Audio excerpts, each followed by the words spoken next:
parce que c'est plus au niveau de...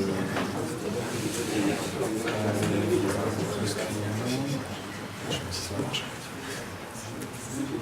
Si ça marche. Voilà, Gwendal, Simon de Télécom Bretagne, qui vient nous parler effectivement de toute la couche de recherche autour de peer-to-peer des dernières années et de quelques-uns des résultats concrets qui ont donné lieu à l'implémentation. Merci Gwendal. Bonjour. Nicolas m'a demandé de faire une présentation qui est un peu tutoriel sur, disons, sur le peer-to-peer. Donc je vais essayer de balayer un peu ce qui s'est passé au cours des 10 dernières années, comme le titre l'indique. Donc je suis Télécom Bretagne, c'est à Rennes et à Brest, moi je suis à Rennes. Et on est la petite sœur de Télécom Paris qui nous accueille ici, et membre du groupement des écoles, des mines et des télécoms. Donc on est, même si le nom fait un peu opérateur, on est bien une école d'ingénieurs. Comment ? Bon, il faut toujours le rappeler, quoi. Donc je vais commencer par un premier graphique qui m'a un peu interpellé parce que je pensais que OVFS Squad c'était techno super moderne et en fait du point de vue académique le peer-to-peer c'est complètement down quoi. En retard parce que c'est mûr, c'est en prod. De 2-3 ans quoi. Le pic c'était en 2009 quoi, donc en 2004 ça aurait été vraiment nickel. Ça c'est ce qu'on voit sur cette figure. Donc ça c'est le nombre de papiers qui ont été publiés qui traitent de peer-to-peer depuis une dizaine d'années. Alors ce qui est intéressant c'est de voir qu'il y a vraiment eu une espèce de bulle académique. Ça a été le peer-to-peer et le streaming, ça a été un gros hype en termes de recherche pendant assez longtemps. Et donc il y a eu beaucoup de financement et donc beaucoup de recherches qui a été produite qui ont donné lieu à beaucoup de papiers. Et puis ça s'est un peu tassé, il y a d'autres mots hype qui sont survenus. L'autre truc qui est assez intéressant à noter, c'est qu'il y a eu énormément de papiers scientifiques. Donc qu'on dit énormément, c'est que là, si on fait la somme, ça fait 70 000 ou 80 000 papiers, quoi. Donc tu vas donner combien de temps ? 20 minutes pour présenter 70 000 papiers, donc ça fait 3 000 papiers par minute, donc c'est parti. Ça va être un peu compliqué. Bon, je vais essayer de faire quand même les choses de manière très grossière. Il est sans doute possible de trouver pour chacune des technos un papier qui fait des choses. Je n'ai pas lu le centième de tout ça, mais bon, on essaie de faire en sorte que ça marche. J'ai récupéré ce schéma-là sur une publication qui analyse justement cette bulle académique, et donc il y a le temps qui descend vers le bas. Et en fait, ce qui est intéressant, c'est qu'il y a eu vraiment de la recherche qui est industrielle et de la recherche qui est académique. Et le peer-to-peer, ça a été...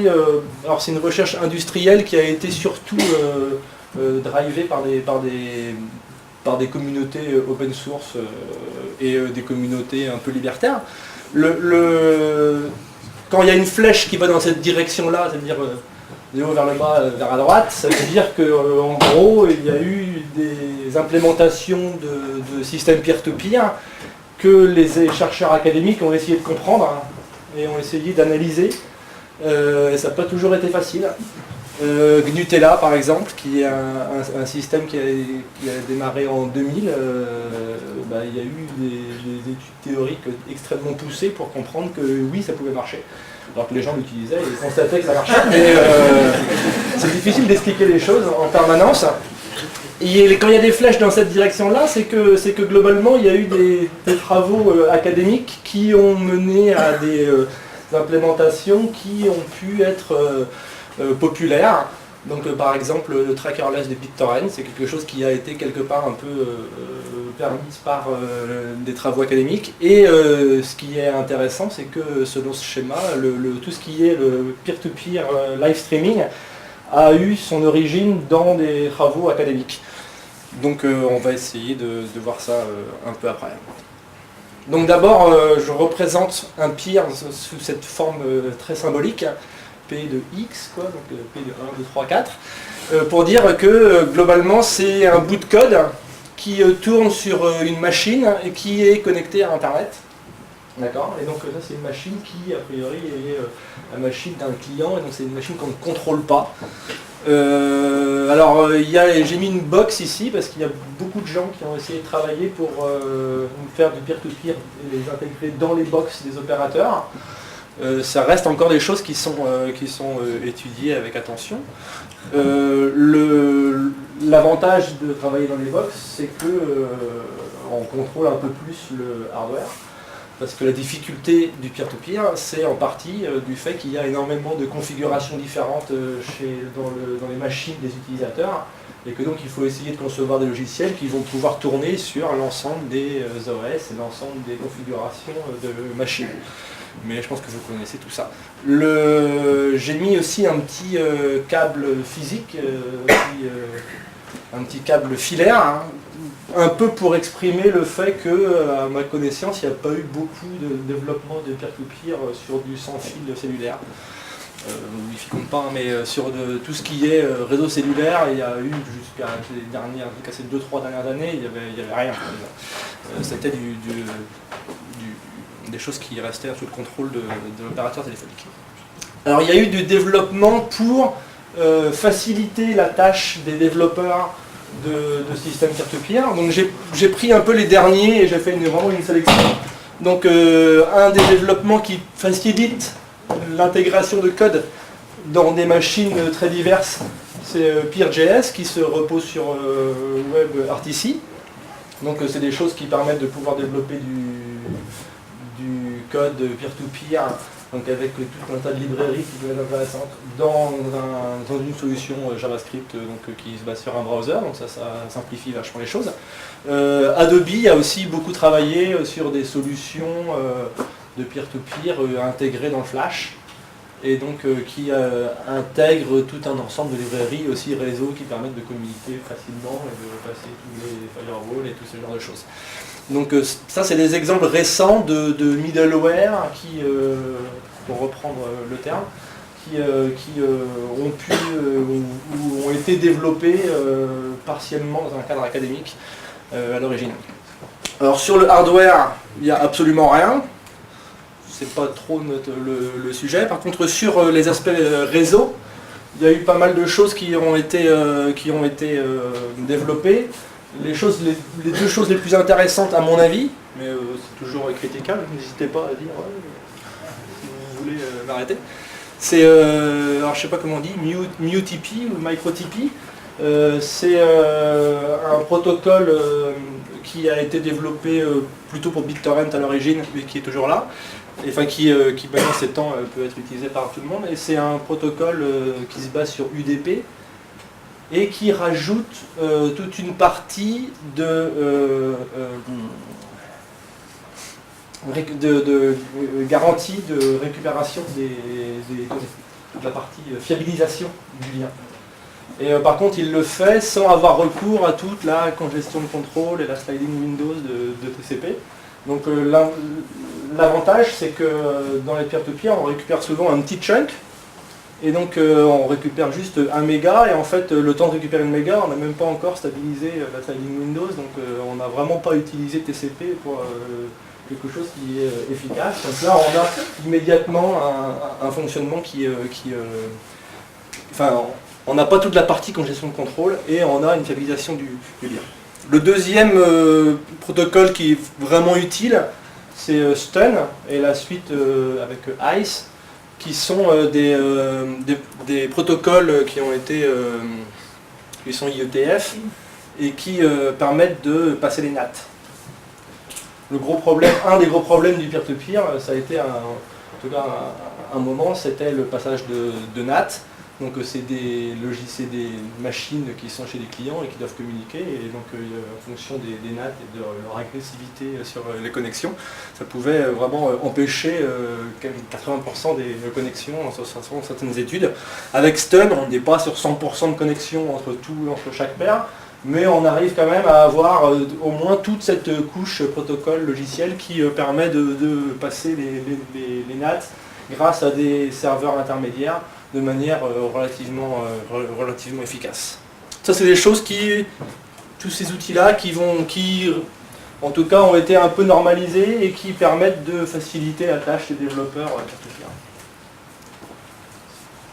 Alors maintenant je reprends dans l'ordre chronologique les développements qui ont pu avoir dans les systèmes. Alors j'ai dessiné un petit use case qu'on va suivre en fil rouge de la présentation. Les couleurs qui représentent là, c'est des couleurs charte graphique de mon institution.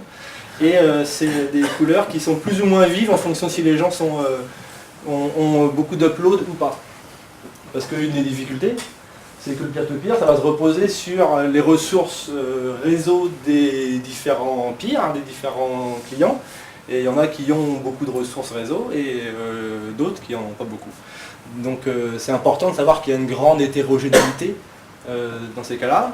Souvent, il y a des peers qui sont dans les réseaux du style campus universitaire, qui sont donc assez costauds et qui permettent d'alimenter un gros paquet de données, et pendant que tous les autres, avec les 50 kg de DSL, il y a quelques années, ils faisaient juste le tout venant. Maintenant, ça s'est un peu changé, mais le peer-to-peer a pendant longtemps reposé sur quelques personnes qui faisaient le réseau pour tout le monde. Donc, à l'origine, quand les gens se sont dit on va faire du peer-to-peer pour faire de la diffusion de stream vidéo live, ils se sont dit on va construire un arbre, ça va être ce qu'il y a de plus simple, de plus efficace et optimal, les arbres, on dit ça depuis le début, ça va être très bien. Et donc là on va faire en fait ce que le multicast ne nous a pas permis de faire, c'est-à-dire de faire un multicast mais applicatif en se basant sur des flux unicast. Donc là, on va, pour faire ça, utiliser toutes les suites RTP, RTCP, toutes ces choses-là, pour pouvoir diffuser en push des flux vidéo, et ça va bien marcher. Alors, les désavantages de ce type de solution, ils sont multiples. J'en ai noté au moins 3. Le premier point, c'est que les feuilles qui sont là, les feuilles des arbres, ne contribuent pas. Donc il y a des gens qui peuvent être costauds. P8 par exemple, il a l'air assez costaud, et le fait qu'il a rejoint l'arbre multicast par en bas, on va dire, fait qu'il n'est pas utilisé. Donc là il y a des ressources en bande passante, en upload, qui ne sont pas utilisées. Et globalement en fait il y a des peers, par exemple celui-ci, la P1, qui n'est pas costaud et qui se retrouve assez haut dans l'arbre, donc il ne va pas pouvoir fournir beaucoup de monde, donc on va avoir des arbres qui vont être de plus en plus longs à cause de cette mauvaise gestion du placement des peers. Le deuxième point, c'est que c'est des machines qui sont des utilisateurs, donc elles crashent, elles sont défaillantes, elles peuvent ne pas marcher pendant un certain temps, ou elles peuvent avoir leurs ressources qui diminuent beaucoup. Et une défaillance à un peer qui est situé assez haut dans le réseau, ça fait des dégâts parce que c'est tout l'ensemble du flux qui est en dessous qui crache. Le troisième point, c'est qu'on ne s'amuse pas à reconstruire des arbres aussi vite que ce qu'on veut. Et donc quand on a construit un arbre, s'il s'avère qu'il y a des changements, notamment l'upload qui change pour des utilisateurs ou des connexions qui deviennent plus difficiles entre certains pairs, là on ne peut plus bouger, ou quand on prend la décision de bouger, ça impacte beaucoup de monde autour. Donc c'est une structure extrêmement figée qui n'est pas forcément la plus efficace. Donc on s'est rapidement rendu compte que c'était pas terrible. Donc l'idée principale qui est revenue, c'est qu'on s'est dit on va faire plusieurs arbres. Et on va utiliser une forêt d'arbres disjoints, pour être précis. Donc là j'en ai fait 2, des arbres. On s'est dit on va faire des arbres on va jamais utiliser le même lien dans le même sens. L'arbre disjoint. Donc là il y a une partie du flux qui va être poussée selon l'arbre noir et une partie du flux qui va être poussée selon l'arbre rouge. Donc l'avantage c'est que là personne ne peut se cacher, globalement tous les gens s'ils sont feuilles dans un arbre, ils ne sont pas feuilles dans l'autre. Donc si a priori tout le monde est utilisé. On va bien. Le deuxième avantage c'est que s'il y a un nœud qui disparaît, globalement il va avoir un gros impact sur un des arbres s'il est haut, mais sur tous les arbres où il est bas, globalement il ne va pas impacter beaucoup de monde. Donc a priori l'avantage est assez intéressant. Donc là il y a eu des papiers qui ont vraiment été phares à ce moment-là sur le sujet. Malgré tout, c'est pas complètement parfait. Déjà parce que la plupart des solutions qui étaient proposées se basaient sur des couches vidéo multilayer. Donc le principal papier qui parlait de ça, ça utilisait MDC, Multiple Description Calling. Et malheureusement, il n'y a pas beaucoup de clients MDC dans le monde. C'est pas un protocole qui a vraiment été utilisé massivement. Et on a quand même besoin d'avoir à un moment des couches. Enfin, disons, si tout d'un coup on n'a plus une des couches, on a quand même envie de voir la vidéo. Donc on a quand même envie d'avoir des mécanismes vidéo qui permettent de pouvoir jouer la vidéo, même si on n'a que un sous-ensemble des couches, quoi. Et bon, il n'y a pas eu beaucoup de développement sur cette partie-là. Le second problème, on va dire, c'est le coût de maintien. Parce que déjà que c'est un peu compliqué de maintenir un arbre en cas de déplacement. Bon, voilà, on a qu'un arbre quand on a qu'un couche à faire en même temps. Donc là, il y a beaucoup d'échanges de contrôle. Ça devient un peu agaçant. Et puis le troisième point, c'est que c'est toujours figé. C'est-à-dire que si on a un pied qui est super costaud, s'il n'est pas très bien placé dans les arbres, le temps qu'on le replace mieux dans les arbres à chaque fois, il va falloir redéplacer tout le monde, renégocier avec tous les gens, faire des handshakes, c'est un peu compliqué. Surtout avec des nattes. Donc, voilà. Donc globalement, on est sur des solutions qui sont a priori théoriquement efficaces, mais qui dans la réalité avaient un peu de difficulté à passer le cap. En 2004, il y a eu BitTorrent qui est arrivé. Je sais pas si vous connaissez BitTorrent. C'est pratique pour télécharger du Linux et des choses comme ça. Il y a un autre logiciel de BitTorrent en 2004 est arrivé et a changé les règles du jeu fondamentalement pour tout ce qui concerne la diffusion de contenu en peer-to-peer. Elle a changé parce que déjà elle est arrivée en disant ce qui est pas mal, c'est de découper en chunks. Plutôt que de faire du push de flux, on va découper en chunks. Et du coup, on va pouvoir négocier des chunks de pair à pair. Donc un chunk, ça va être un petit morceau du contenu. Donc BitTorrent, ça a été fait sur du contenu statique fixe, mais ça marche pareil pour du flux vidéo. À partir du moment où on a des chunks, ce qui est bien, c'est qu'on va pouvoir se partager des chunk maps, qui sont en fait des équivalents du status sur Facebook, je ne sais pas comment on dit en français en fait ça, l'état quoi. Et donc on a tous les chunks et on peut dire à notre voisin, bah, en ce moment là j'ai le chunk numéro 1, 2, 4, 7, 9, et donc bah, tu sais ce qui me manque a priori. Et donc tout le monde peut s'échanger des chunks et donc tout le monde peut connaître le statut exact du téléchargement des différents pairs. Et ça va être assez pratique. Parce que du coup on va pouvoir faire du pool-based téléchargement, c'est-à-dire qu'en fait on va pouvoir faire des micro-requêtes client-serveur avec les autres pairs. C'est-à-dire qu'on reçoit une information comme quoi un des pairs possède un chunk que nous on recherche, et du coup on va pouvoir lui demander donne-moi ton chunk. Donc plutôt que de passer en mode push dans lequel on envoie des flux vidéo, on va passer en transaction constante avec les autres pairs. Et le dernier point vraiment important de BitTorrent, c'est de dire cette structure en arbre nous agace, et les coûteuses, on va plutôt faire des structures aléatoires, et ça va être vachement bien. Alors eux, ils ont fait ça en mode on y va, et ils ont eu beaucoup de chance, parce qu'on a prouvé après qu'ils ont utilisé plein de choix du style ben, on va prendre 5 peers, on va faire des 3 chunks, comme ça, qui étaient en fait quasi optimales. Donc on a mis du temps à prouver que c'était optimal. Et donc on leur a dit bravo, ils vont dire bah, on a fait ça un peu à l'arrache. Comme quoi ça marche. C'est ça. Alors nous on l'a prouvé 3 ans après, donc s'ils avaient vraiment attendu qu'on trouve que c'était optimal, mais en tout cas ça marchait. Notamment la structure aléatoire, en fait, c'était un excellent compromis qui s'est passé. Donc un réseau mesh, a priori, les gens sont tous connectés les uns avec les... Enfin, pas tous connectés les uns avec les autres, tout le monde est connecté avec quelques autres pairs.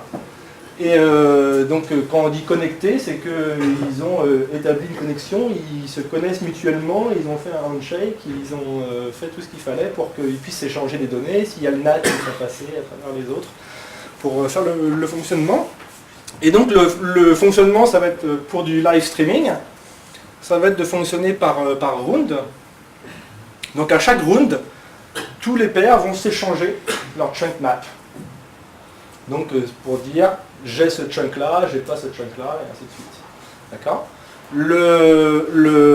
Donc le chunk map c'est pas très gros, c'est juste un bit on l'a ou pas, donc c'est pas. Enfin, tant que le flux, tant qu'on est sur une fenêtre qui bouge, donc sliding windows sur le buffer du flux vidéo, globalement on est sur toute petite taille de chunk map. Ce qui fait que tout le monde, au début du round, connaît le status de tous les autres pairs, et donc ils vont pouvoir faire des requêtes.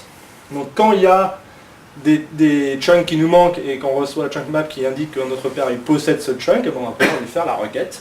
Et donc généralement, on essaye de, pendant qu'il nous manque le chunk 4 et qu'il y a 2 personnes qui me disent qu'ils l'ont, bon bah je vais globalement essayer de demander à une seule des 2 personnes parce que j'ai pas envie de recevoir 2 fois le chunk 4 et j'ai pas envie de. Mais bon, ça peut se faire aussi de temps en temps. Globalement, donc il y a des cas où il y a des gens qui sont connectés et en fait ils ont une incompatibilité, dans le sens qu'ils n'ont pas de chunk manquant ou bien ils n'ont pas été choisis dans les requêtes qui ont pu être faites. Et à l'issue de ça, il y a des chunks qui sont effectivement envoyés. Donc là je vais représenter ça par un joli rectangle qui dit le chunk 3, le monsieur P1 il est passé de 3 à il a donné le chunk 3 au pire P8. Donc là ce qui est intéressant, c'est que quand il y a un peer qui est costaud, eh ben, il va pouvoir envoyer 2-3 chunks. C'est-à-dire qu'un peer qui est costaud, il va recevoir des requêtes de 5 peers. Il va dire, moi je peux en envoyer 4 par exemple.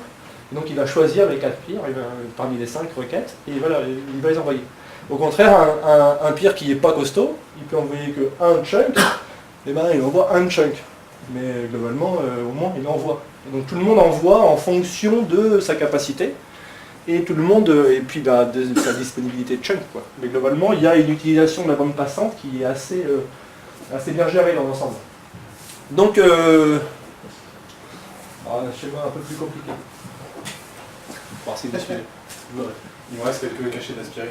Je vous challenge. Il n'y a aucune formule de maths.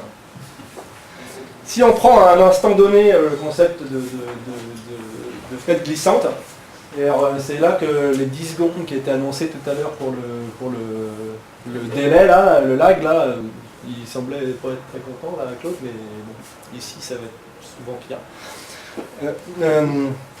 Ça dépend, hein, mais bon. À un instant donné, il y a la source en train de produire un chunk, d'accord ? Donc ça c'est le chunk qui est produit par la source, d'accord. Le chunk il y a un temps de délai pour qu'il passe au peer suivant, le peer qui a été choisi par la source pour recevoir ce chunk. Donc ça ce délai on va pas le changer. Et si moi je suis à k hop de la source, et ben au mieux je vais le recevoir dans k fois tous les délais qui passent de peer en peer. Là on est en train de remplir le buffer. On est en train de remplir le buffer. Donc là, en fait, le chunk le plus récent qu'un peer à k-hop peut recevoir, si moi par exemple je suis à k-hop, il est déjà avec un délai grand comme ça entre la source, T0, et nous.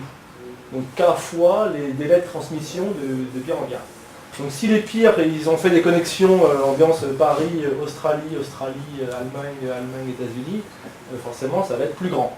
Mais globalement, K, la distance entre moi et la source, elle peut être de 5, 6, 7, 8 hop. Donc 5, 6 fois 70 millisecondes, en gros, ça commence déjà à faire un petit délai qui est important. Mais ça, c'est au cas le meilleur. C'est par exemple ça, c'est le chunk le plus récent que je peux avoir de manière optimale. Si tous les peers, ils sont tous transmis, et pouf, c'est à moi que c'est arrivé, quoi. Le truc qui arrive jamais, quoi. En gros. Donc au minimum, je prends 150 millisecondes, mais globalement, comme tout le monde se négocie, tout le monde s'envoie les choses, je reçois mon premier chunk, enfin le chunk le plus récent, qui a été produit par la source que moi je reçois, je le reçois au bout d'un certain temps ici, qui est quasiment 2 fois l'optimal.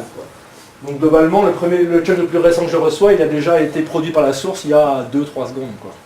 On peut difficilement faire moins que ça. Et bien sûr, c'est les chunks que je reçois, mais si je décide de jouer le chunk quand il arrive, là, un coup sur deux, je l'aurai pas, 9 fois sur 10, je l'aurai pas. Donc ce qui va se passer, c'est que, donc ça c'est le chunk le plus récent que j'ai reçu, c'est que à un moment donné, au début, je vais dire, bon, moi, je me situe par rapport à la source, à un lag, un délai, où je vais jouer les chunks, qui va être de 5 secondes en gros. C'est-à-dire que si là c'est 2 secondes, bon bah là je me dis, bon le chunk le plus récent que j'ai reçu, il est 2 secondes plus tard que sa production par la source. Donc ce que je vais dire, c'est que moi je vais me situer, allez, à 5 secondes. Et donc je vais mettre la pression à tout le monde pour que tout le monde m'envoie les chunks en temps et en heure, c'est-à-dire 5 secondes après qu'ils ont été produits par la source. Alors savoir comment identifier ce truc-là, ça c'est extrêmement difficile, quoi. Parce que quand on rentre dans un système peer-to-peer, on reçoit quelques chunks, mais on n'a pas d'idée de savoir si on est le plus costaud de la troupe et qu'on va être connecté directement à la source et que du coup on pourrait jouer ça au bout d'une seconde, ou si au contraire on est les derniers de la classe et on va se retrouver tout au fond du réseau et du coup on va avoir un délai de 20 secondes. Donc globalement, et ça on ne peut plus renégocier, une fois qu'on a choisi 5 secondes, on y reste. Si on veut renégocier le lag, il va falloir qu'on coupe le flux vidéo ou bien qu'on accélère très lentement. Enfin, un tout petit peu pour gagner du temps, mais bon, ça va être difficile. En tout cas, donc, chaque peer va être caractérisé par son délai par rapport à son lag par rapport à la source.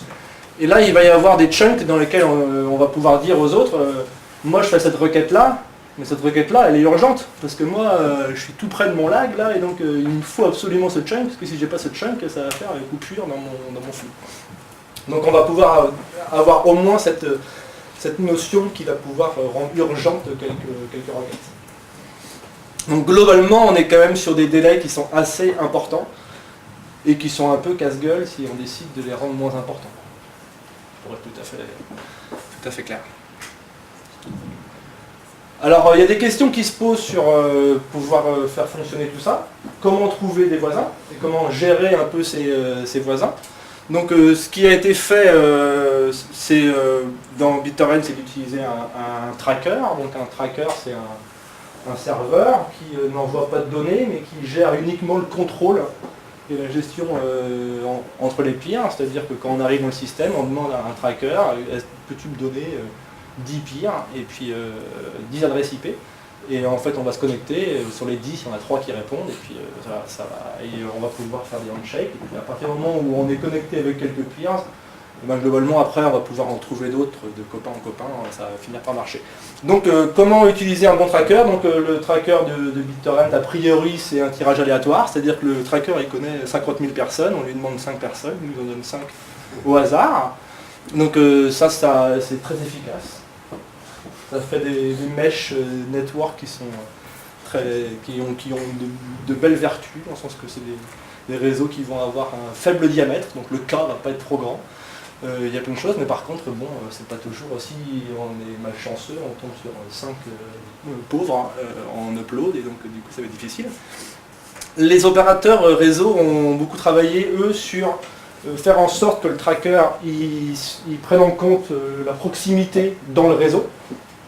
Donc l'idée c'était d'éviter d'avoir des connexions entre un Australien, un Français et transatlantique et ce genre de choses. Bon après c'est un peu plus fin que ça parce que ça allait même jusqu'à la négociation de réseau à réseau. Donc il y a eu un groupe IETF qui s'appelle Alto qui a développé aussi tout un ensemble de protocoles qui permettent de pouvoir implémenter un tracker qui est network friendly. Donc ça c'est correct.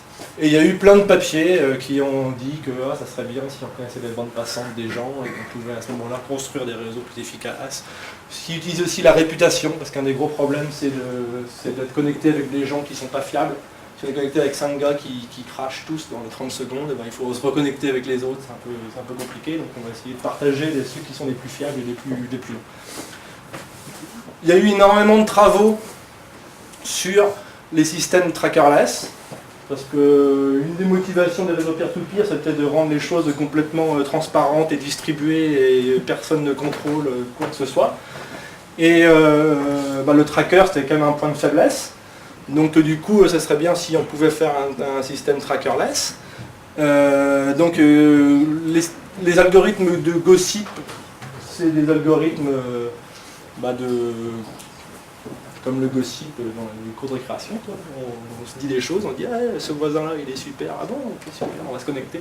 Et de pair en pair, on va finir par retrouver des gens, on va se fâcher avec d'autres parce qu'ils sont pas assez forts, et au fur et à mesure, on va finir par se connecter et avoir une structure qui est efficace. Donc là, les travaux ont aussi montré que c'était optimal, que ça convergeait super vite.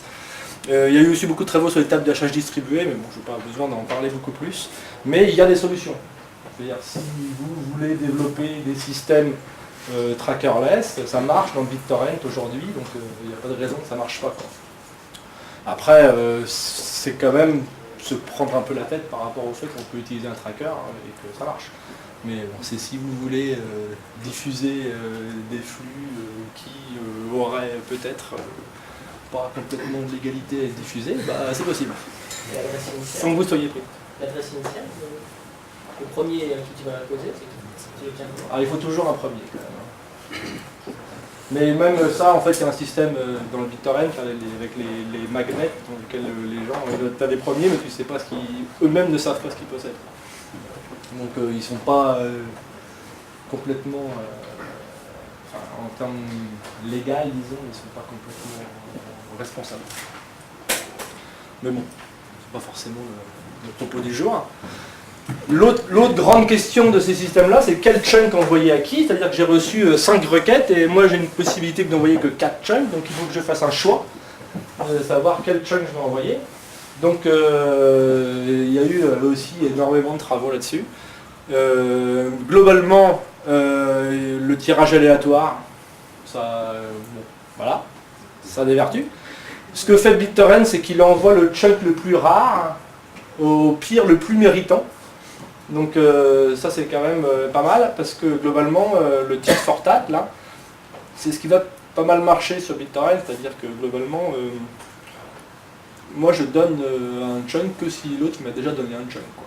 Et ça c'est le mérite d'identifier assez rapidement qui sont les pairs qui sont généreux, parce que du coup ils reçoivent plein, et ce qui est bien c'est que les pairs qui reçoivent plein, ils sont généreux, donc ils vont les rediffuser. Et donc du coup on va avoir une diffusion qui va être plus efficace, quoi. Le chunk le plus rare, ce qui est intéressant dans ces cas-là, c'est de faire en sorte qu'il n'y ait pas de trou, quoi. Parce que si la source envoie un chunk à un pair et que ce pair il crache tout de suite, et ben, le chunk il a disparu pour de bon et plus personne ne l'aura, quoi. Donc on essaye d'éviter on essaye de faire en sorte que la popularité de tous les chunks, en termes de popularité, en termes de est-ce qu'ils sont disponibles, la disponibilité de tous les chunks soit à peu près équivalente, de manière à pouvoir maximiser les échanges entre les peers. Alors dans le cas du streaming, il faut tenir compte de l'urgence. Non, c'est d'aller voir une bière, on va accélérer un petit peu. Ok.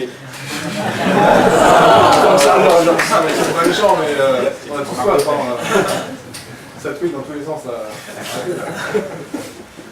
Donc en tout cas, tout ça, ça paraît bien ça paraît bien complexe, mais ça marche quand même. Donc PPTV, c'est PP Live, c'est un système qui a été utilisé en 2008 par 20 millions de personnes pour voir la cérémonie d'ouverture des Jeux Olympiques en Chine, quoi. Donc ça marche globalement. 20 millions de gens qui s'échangent des chunk maps et qui sont faits dans des négociations de chunk et tout ça. Donc c'est même pas forcément trivial, mais c'est pas que du blabla. Ce qui s'est passé ensuite, c'est que du coup, il y a eu une nouvelle révolution qui est arrivée, c'est le network coding. Donc je vais passer assez rapidement, mais juste l'idée principale, c'est qu'il y a des chunks un petit déroulement de chunks pour montrer comment ça marche. C'est qu'il y a 2 chunks qui sont envoyés, et puis ils sont rediffusés. Et en fait, ce chunk-là, ce peer-là, il possède les 2 chunks, C1 et C2. Et plutôt que de choisir les chunks qu'il va envoyer aux autres, il va envoyer le ou exclusif des 2 chunks. Donc en fait il va envoyer la combinaison des 2 chunks, c'est-à-dire qu'il prend C1, c'est égal à ça, il prend C2, c'est égal à ça, et en fait lui il va envoyer un chunk qui est une mixture des deux, quoi. Donc là le peer devient plus intelligent parce qu'en fait le peer il n'est pas simplement un truc qui reforward ce qu'il a reçu, il fait du calcul.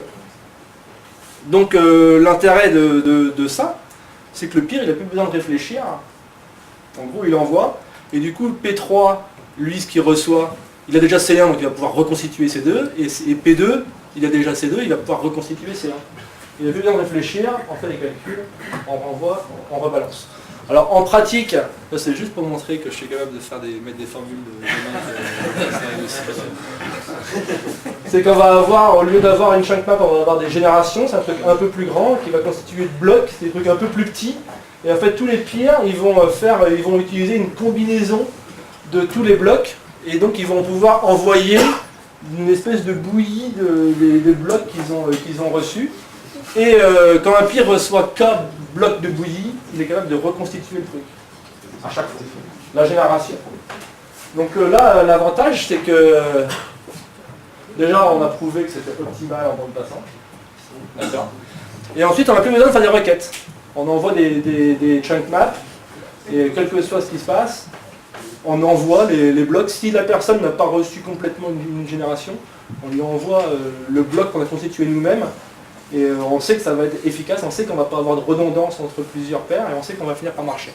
Et le niveau de Razor coding, enfin de network coding, comme vous l'appelez, c'est on le détermine à l'avance. On dit je dois recevoir 30% des blocs pour arriver à... Ouais, c'est défini. On a le temps de répondre à la question ? Oui. Non, c'est défini au départ, on définit les générations, on définit on définit le nombre de blocs qu'on identifie dans les générations. Et en fonction de ce bloc et génération, après on utilise des formules qui sont des formules toutes prêtes et des librairies toutes prêtes pour pouvoir générer les blocs en fur et à mesure. Et en fait ça marche aussi. C'est ça qui est surprenant en fait, parce que quand on écrit les choses ça paraît bien, mais le fait que ça marche c'est plus surprenant. Et donc UUC c'est un opérateur, c'est toujours des Chinois, hein, mais bon, ils ont aussi eu des pics à 40 millions d'utilisateurs d'un même flux vidéo qui fonctionnait en network coding, quoi, qui fonctionnait avec des gens qui s'envoyaient des combinaisons de calculs. Alors ce qui est intéressant là aussi, c'est que la bande passante, le goulot d'étranglement, ça va plus forcément être la bande passante, ça va être le CPU des ordinateurs. Parce qu'il faut quand même reconstituer les blocs qu'on a reçus, qui sont des bouillies un peu compliquées, et il faut aussi constituer les blocs qu'on génère au fur et à mesure, et ça c'est du calcul. Et donc ça marche, et donc en fait le ratio entre bande passante, upload, limitation et l'upload du CPU, c'est un peu difficile. Alors les dernières choses qui sont arrivées par rapport au peer-to-peer avant la décrue de la bulle académique, c'était des choses qui étaient autour du peer assisted system, je crois qu'il y a des gens après qui vont discuter, mais globalement la source envoie des informations à des serveurs, les serveurs ils se connectent et ils envoient autant que possible les flux vidéo en unicast vers leurs clients, et s'il y a des serveurs comme celui-là ou celui-là qui doivent envoyer à trop de gens, par exemple là 3 c'est trop pour eux, et ben on peut utiliser le fait qu'il y a des peers ici qui ont des capacités et qui vont pouvoir compléter le flux de données qui circulent jusqu'aux clients finaux. Et bien sûr, on va pouvoir utiliser tous les bons principes du network coding et des mesh networks pour pouvoir faire ça. Mais je crois qu'il y a des gens qui en parlent après, donc c'est très bien. Donc, pour conclure, 10 ans de recherche qui ont principalement visé à réduire le trafic de contrôle. Donc on est passé sur des structures super figées avec des arbres compliqués qui nécessitaient beaucoup de coûts pour maintenir tout ça, à des choses où on est vraiment ultra souple, quoi. On fait des handshakes avec des gens et on envoie de la bouillie de données. Globalement ça se passe bien. Et l'idée derrière tout ça, c'était surtout de s'adapter à une population qui était dynamique, qui changeait beaucoup en termes de capacité, en termes de présence. Et il y a des défis toujours ouverts dans ces systèmes-là. C'est des défis qui sont surtout sur les choses qui sont récentes, puisqu'il y a eu moins de travaux sur ces sujets-là, puisque la bulle est comme ça. Mais globalement, l'intégration de mécanismes rate adaptifs dans les systèmes peer-to-peer, il y a eu 2-3 papiers qui sont sortis sur le sujet. Mais globalement, ils m'ont pas complètement convaincu, on va dire. Globalement, RAID adaptif, ça nécessite qu'il y ait un peu de stabilité sur savoir qui est le serveur, qui est le client. Donc là, comme ça bouge dans tous les sens, c'est un peu difficile quand même de pouvoir savoir où est-ce qu'on se situe. Il y a eu des travaux qui sont basés sur du SVC, du Scalable Video Coding, mais bon, c'est pas forcément ce qui est le plus utilisé. L'autre chose qui n'a pas été très travaillée, c'est sur les smartphones. On n'a pas énormément de smartphones qui implémentent ce genre de choses et on n'a pas connaissance trop sur le coût, c'est quand même du calcul dans les smartphones. Donc est-ce que les smartphones supportent en termes de consommation d'énergie, ce genre de choses, ça peut être un peu difficile. Et si vous voulez des questions pour avoir des références sur tout ce que j'ai pu raconter, vous pouvez me contacter.